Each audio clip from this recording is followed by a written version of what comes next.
Media మిత్రులకి నమస్కారం. ఈరోజు మత్స్యశాఖ ఆధ్వర్యంలో దుబ్బాక శాసనసభ నియోజకవర్గ పరిధిలోని చేగుంట, నార్సింగి, మాసాయిపేట పరిధిలో ఉన్నటువంటి 114 చెరువులలో చేపల పంపిణీ కార్యక్రమాన్ని చేపట్టడం జరిగింది. ప్రతి ఏటా కూడా మేము రాష్ట్ర ప్రభుత్వానికి విజ్ఞప్తి చేస్తా ఉన్నాం.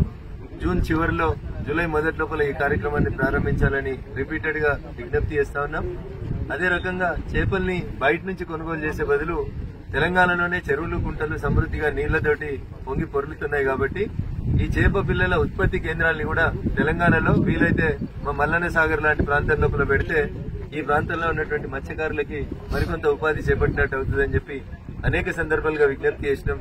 ఈ దఫానైనా ఆ దిశగా చర్య తీసుకోవాలని చెప్పి విజ్ఞప్తి చేస్తూ వచ్చే సంవత్సరంకైనా అట్లీస్ట్ జూలై మొదటి వారంలోనే ఈ చేపలు వేసేటువంటి కార్యక్రమం చేపడితే బాగుంటుంది. ఈ రోజు బోనాల కొండాపూర్లో ఉన్నటువంటి పెద్ద చెరువు లోపల 1,80,600 చేపల్ని ఈ రోజు వదలడం జరిగింది. మండలంలో ఉన్నటువంటి 2 పెద్ద చెరువులలో ఈ బోనాల కొండాపూర్ చెరువు ఒకటి చాలా పెద్ద చెరువు.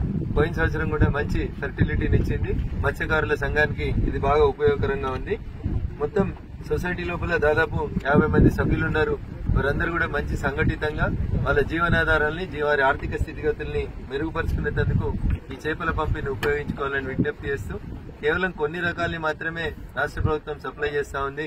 ముఖ్యంగా తెలంగాణలో ప్రజలందరూ ఇష్టపడి తినేటువంటి కొర్రమట్టల సీడ్ ని ఈ ప్రాంతంలో మల్లన్న సాగర్ ని ఒక సెంటర్ గా తీసుకుని ఉత్పత్తి ప్రారంభిస్తే బాగుంటుందని రాష్ట్ర ప్రభుత్వానికి మేము ఈ సందర్భంగా విజ్ఞప్తి చేస్తా ఉన్నాం. Thank you. హాయ్ ఫ్రెండ్స్, మా టుడే టుమారో యూట్యూబ్ ఛానల్ చూస్తున్నందుకు చాలా థ్యాంక్స్. మరిన్ని లేటెస్ట్ వీడియోస్ కోసం వెంటనే సబ్స్క్రైబ్ చేయండి. అలాగే ఈ బెల్ ని కూడా రింగ్ చేసేయండి. మా నోటిఫికేషన్స్ అన్ని మీ మొబైల్లో వస్తాయి. అలాగే మా వీడియోస్ మీకు నచ్చితే లైక్ చేయండి, షేర్ చేయండి, నచ్చకపోతే కామెంట్ చేయండి.